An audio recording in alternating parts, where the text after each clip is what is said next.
L'acte de déclaration de paternité avant l'accouchement de tout bébé fait jaser au sein de l'opinion publique. Depuis sa mise en application, la rédaction de Speedline Télévision se propose de mettre la lumière sur le processus et son utilité dans ce journal. Vous en suivrez plus. La centrale des syndicats autonomes du Bénin monte de nouveau au créneau pour décrier la vie chère au Bénin. C'était donc au cours d'une conférence publique organisée ce vendredi à la Bourse du Travail à Cotonou. Le point dans ce journal. Et puis en interactualité, les principaux candidats à la présidence du Brésil se sont donc accusés mutuellement de tous les maux du pays dans un premier face-à-face télévisé dimanche dernier avant le scrutin d'octobre. Mesdames, Messieurs, bienvenue. Démarrons par cette information en bref. Un effondrement de pont est survenu à hauteur de Cassépré, un village de Niki. À la base de ce drame, les fautes pluies abattues sur la ville et qui ont provoqué donc la montée des eaux. Conséquence, la route inter-État Parakoundali est quasiment impraticable selon donc le maire de la commune. L'ouvrage est complètement endommagé et si rien n'est fait, les deux communes seront complètement coupées l'une de l'autre. Et ce journal se poursuit. Atelier de renforcement des capacités des députés sur les instruments de protection de la femme et de lutte contre la violence basée sur le genre au Bénin. Les travaux sont lancés ce jeudi à Grand Popo. Suivons ici le reportage. C'est un atelier pour mieux outiller les parlementaires sur les instruments de protection de la femme et de lutte contre les violences basées sur le genre au Bénin. Il vise à identifier les mécanismes de renforcement des politiques de lutte contre les violences à caractère sexiste. C'est une initiative de l'Association béninoise pour la promotion de la famille ABPF, soutenue par l'Institut national de la femme. Après plusieurs années de collaboration entre l'ABPF et l'Assemblée nationale, à travers le réseau, nous avons pu être gratifiés de résultats probants au cours de l'année 2021. On a tous été fiers et satisfaits de l'évolution des débats en ce qui concerne les récentes lois votées et les divers instruments juridiques et institutionnels mis en place dans le seul but de permettre à tous les Béninois de bénéficier pleinement de leurs droits en santé reproductive, sans violence et sans discrimination. Madame la secrétaire exécutive de l'Institut national de la femme, le rôle dont vous êtes investi est capital pour la lutte contre ce fléau qui fait plus que gangréner notre quotidien. Avec vous, nous constituerons une coalition forte pour mener une bataille efficace pour l'élimination des violences basées sur le genre. Les différentes activités de cet atelier sont adressées à l'endroit des membres du réseau des parlementaires pour la population et le développement qui a à sa tête le député Ernest Medewanou. Malgré les mesures juridico-institutionnelles que notre pays, le Bénin, a pris pour prévenir et sanctionner les auteurs des dites violences, le phénomène persiste dans nos villes et campagnes. Le présent atelier, loin d'être une simple rencontre d'échange, contribuera sans nul doute à renforcer les capacités des organisations, des jeunes et des femmes en matière de défense des droits, de la santé sexuelle et reproductive des populations.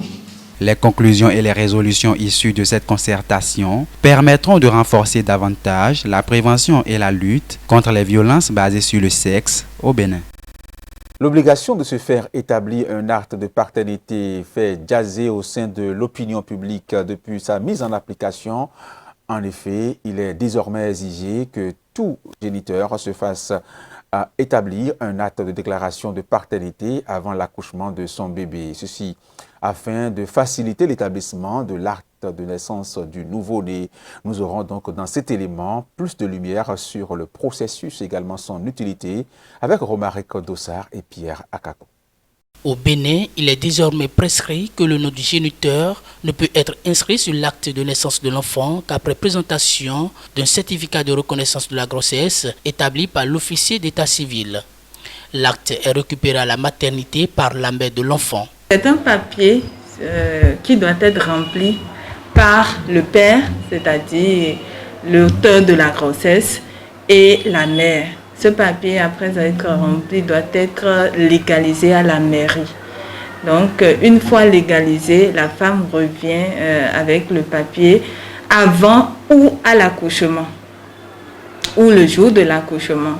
Donc, si elle revient avant le jour de l'accouchement avec le papier légalisé, nous on fait la copie, la photocopie donc de ce papier et on garde cette photocopie-là. La femme peut repartir avec l'original.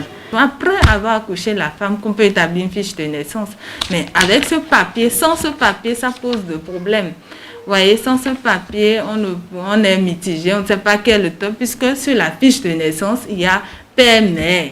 Il y a la partie qui est destinée au père, il y a la partie qui est destinée à la mère. Maintenant, sans qu'on ait l'acte de reconnaissance, on ne peut pas forcément dire que telle personne est le père ou telle personne ne l'est pas.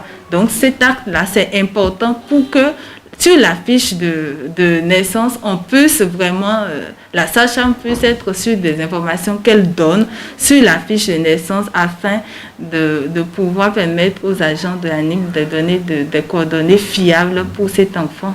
Et ce n'est pas tout. Une autre fiche s'impose après celle renseignant sur l'identité du père et de la mère. Lorsque la femme aurait accouché, on remplit un autre papier et c'est ce papier-là que la femme ira présenter à ANIP. Avec le second papier, on peut avoir un code. Et déjà avec ce code, les agents qui sont au niveau de ANIP pourront rapidement donc, établir l'acte de naissance sécurisé de l'enfant pour pouvoir lui donner un numéro d'identification personnelle. Il y a un code QR que la femme qui a accouché, la dame scanne sur le papier. Donc c'est en scannant donc, ce code QR là que le vrai code, le code en chiffre apparaît et elle doit donc mettre ça sur le papier en question. Un grand papier qui a 3 volets. Nous on garde un, on va découper ça en 3. Nous on garde une partie. Il y a une partie qui ira à ANIP et il y a une partie que la dame, les parents aussi vont garder. Pour cet agent de santé, l'acte de reconnaissance de paternité est indispensable pour l'enfant et sa famille. Sans ce papier, tu n'es personne. L'État ne connaît pas que tu es né, l'État ne sait rien de toi. Donc c'est important pour que les pères, les géniteurs puissent se rendre compte de l'importance quand même de la chose et puissent permettre à ce qu'au cours de l'accouchement, les choses ne lambinent pas et qu'on ait rapidement ce papier-là pour pouvoir envoyer ça à ANIP par la mère et continuer le processus. Acte de reconnaissance de paternité, l'avoir rempli le plus tôt serait l'idéal. Conseil aux géniteurs pour l'avenir de leur progéniture.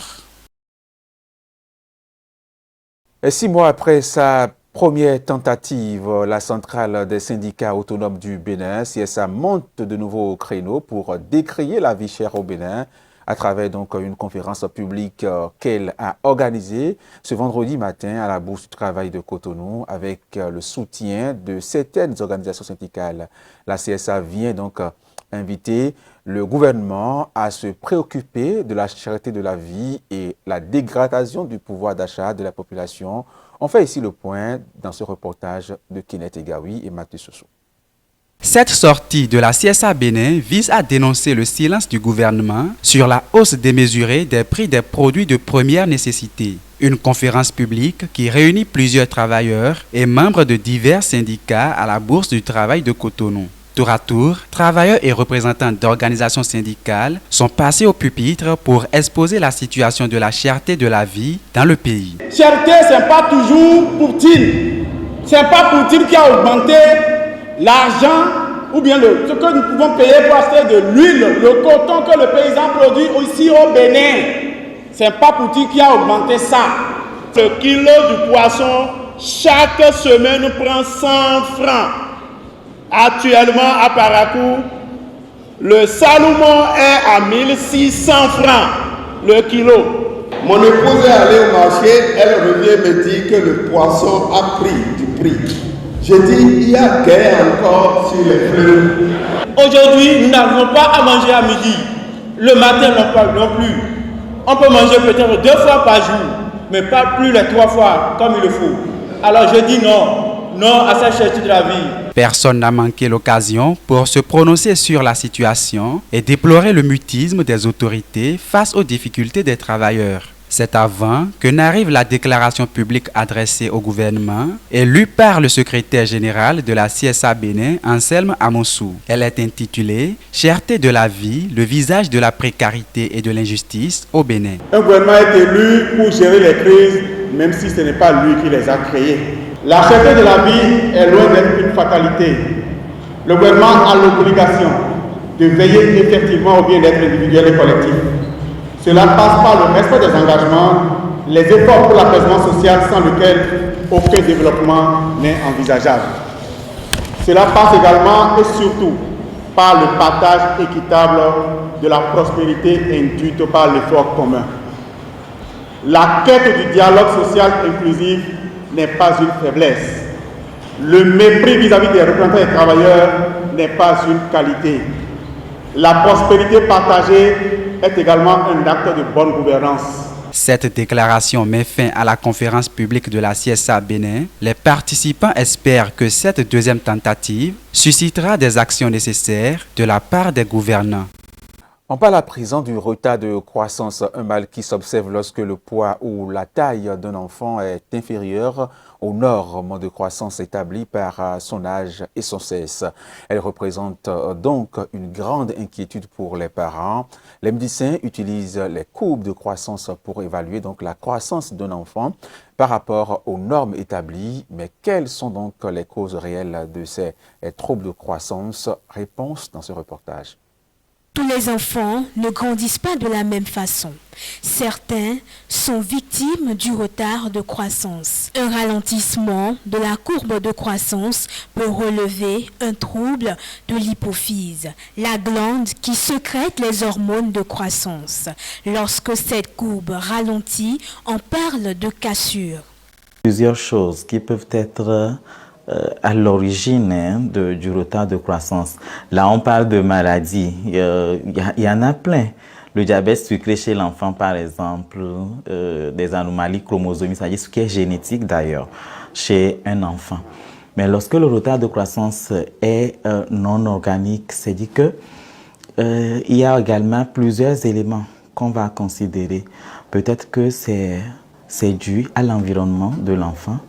C'est-à-dire que soit c'est la pauvreté, soit c'est la maman qui n'a pas habileté à alimenter son enfant comme ça se doit, soit c'est les éléments adéquats qui doivent être dans l'alimentation qui ne sont pas donnés également, soit même également c'est la relation mère-enfant. Donc là, ça touche le côté psycho-affectif. Il n'est pas toujours facile pour les parents de détecter ce problème chez les enfants. Un suivi régulier est conseillé pour être au parfum de l'évolution de sa croissance. La meilleure façon pour qu'on puisse découvrir que l'enfant a un retard de croissance, c'est le suivi régulier de cet enfant. Donc un enfant qui est né, normalement chaque mois, cet enfant doit être suivi. C'est l'interrogatoire, questionner la maman, questionner son entourage. C'est grâce à ça qu'on saura quelle est la cause. Et une fois que la cause est détectée, c'est en fonction de cette cause-là qu'on va décider, bon voilà, est-ce qu'il faut garder cet enfant quelque temps à l'hôpital pour une réhabilitation, c'est ce qu'on dit, une réhabilitation pour remettre l'enfant à un niveau staturo-pondéral avant que la maman ne continue à la maison avec les conseils, avec l'accompagnement psycho-affectif de l'environnement. Il est donc utile de consulter un médecin pour contrôler la taille et le poids de son enfant pour s'assurer de la bonne évolution de sa croissance. Hors du Bénin à présent, la Libye nous accueille. Les combats ont éclaté tôt ce samedi et ont opposé donc les milices fidèles au gouvernement basé à Tripoli et à d'autres groupes armés alliés à une administration rivale qui cherche depuis des mois à s'installer dans la capitale. Les affrontements qui ont causé donc la mort de plus de 30 personnes. Le premier ministre du gouvernement, basé donc dans la capitale libyenne, Abdul Hamid, a souligné la nécessité donc d'élections pour pallier au pire. Reportage. Après les affrontements qui ont causé la mort de plus de 30 personnes à Tripoli, Abdulhamid Beiba a souligné la nécessité d'élections. Les combats ont éclaté tôt samedi et ont opposé les milices fidèles au gouvernement basé à Tripoli à d'autres groupes armés alliés à une administration rivale qui cherche depuis des mois à s'installer dans la capitale. Cette agression a été surmontée et ils se sont détournés, vaincus, traînant les queues de la déception et de la honte en marchant sur le sang des innocents qu'ils ont versé au nom du pouvoir et de leur ego gonflé. Ces affrontements ont fait craindre une guerre de plus grande ampleur à ses habitants. Le Premier ministre du gouvernement basé à l'Ouest a souligné dimanche la nécessité de tenir des élections pour éviter un retour au sommet du long conflit libyen. Non aux solutions fabriquées de toutes pièces, oui aux élections. Non à la guerre, oui aux élections. Non à la prolongation et oui aux élections.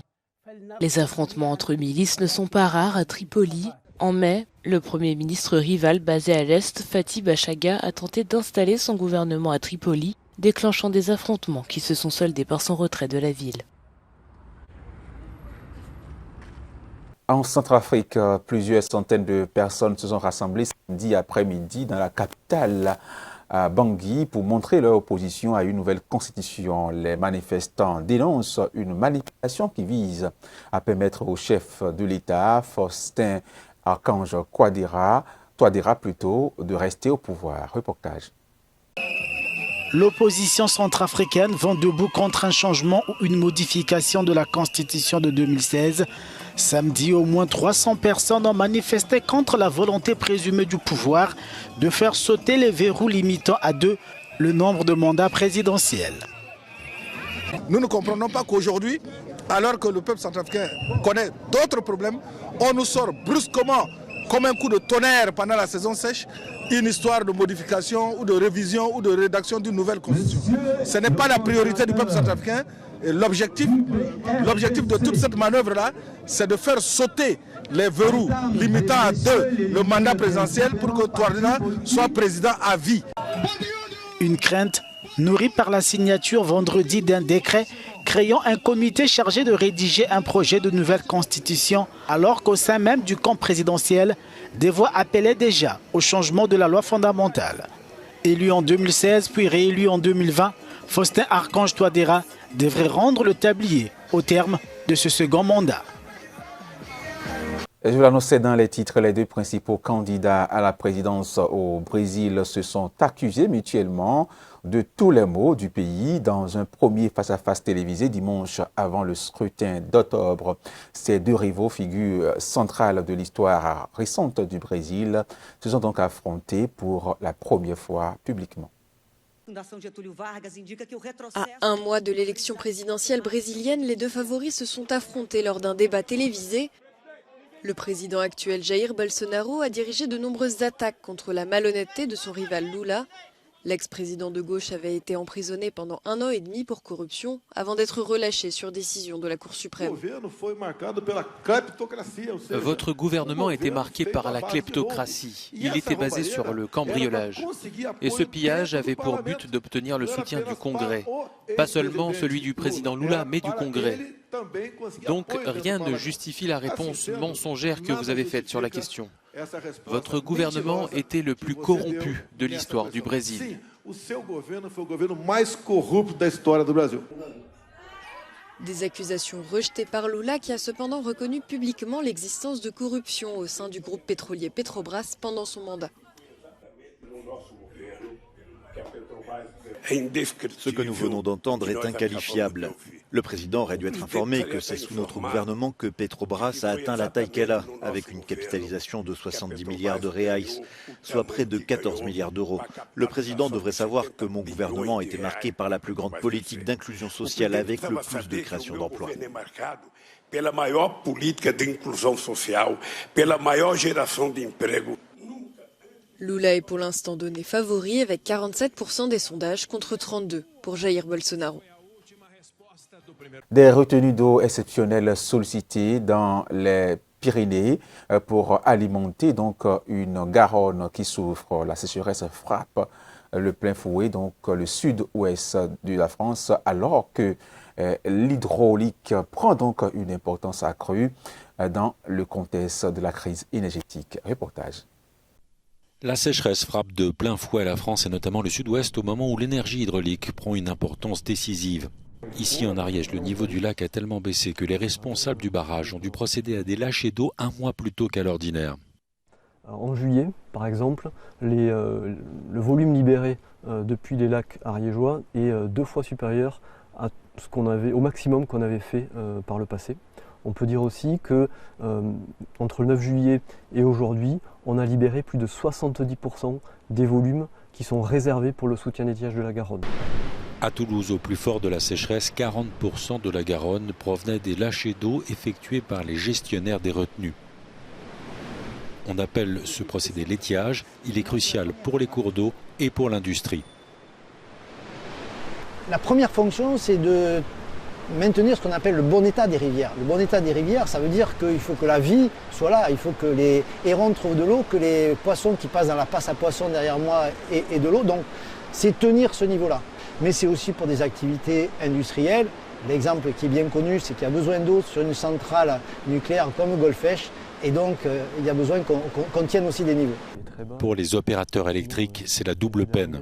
L'incertitude sur le fait d'avoir ou non assez d'eau pour produire de l'électricité cet hiver surgit au moment de la crise énergétique liée au conflit en Ukraine, et alors que de nombreux réacteurs nucléaires sont à l'arrêt pour maintenance.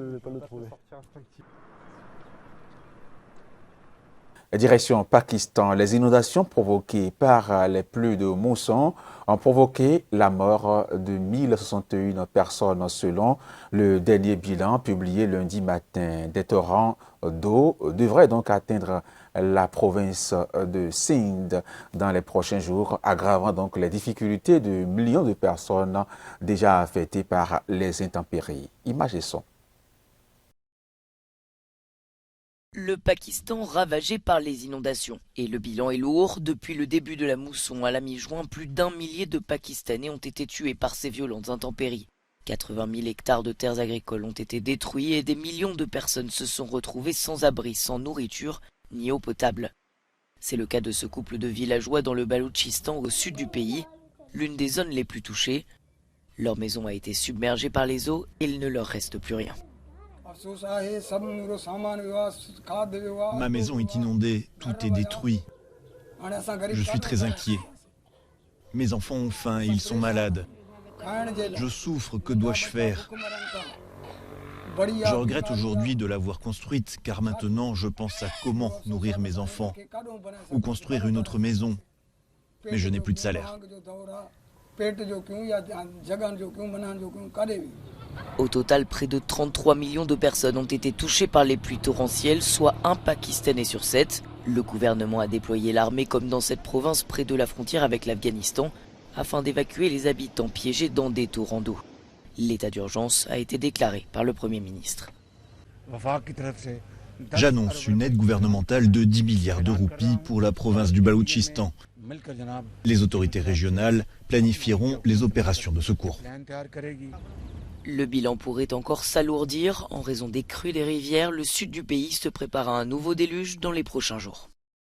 En Ukraine, le directeur général de l'Agence internationale de l'énergie atomique a annoncé ce lundi matin être en route vers la centrale nucléaire ukrainienne de Zaporizhzhia, cible des dernières semaines de frappe, faisant donc craindre le risque d'un accident majeur. Images et sons.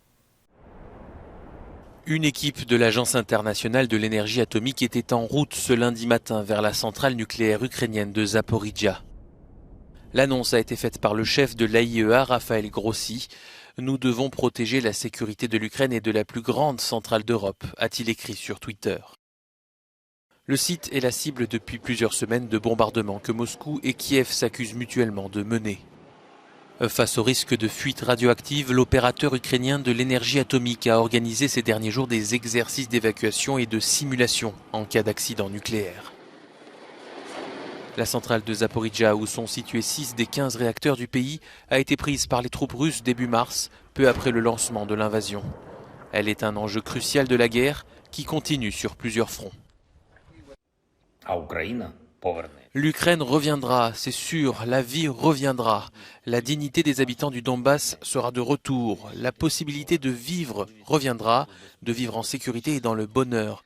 C'est exactement ce que symbolisera notre drapeau ukrainien lorsque nous l'installerons à Donetsk, Gorlivka, Mariupol, dans toutes les villes du Donbass, dans la région d'Azov, dans toutes les régions sous occupation russe, dans l'oblast de Kharkiv, Zaporizhzhia, Kherson et bien sûr en Crimée. L'Ukraine se souviendra de tout ça. Un discours combatif du président ukrainien Volodymyr Zelensky, alors que la guerre dure depuis 186 jours. Mesdames et messieurs, c'est tout pour cette session d'information sur Speedline Télévision. Merci de l'avoir suivi. Retrouvez-nous sur nos différentes plateformes, Facebook, YouTube, également sur le www.speedlinetvbenin.com. Restez-nous fidèles, portez-vous bien, prenez soin de vous, des autres également, et que Dieu nous garde.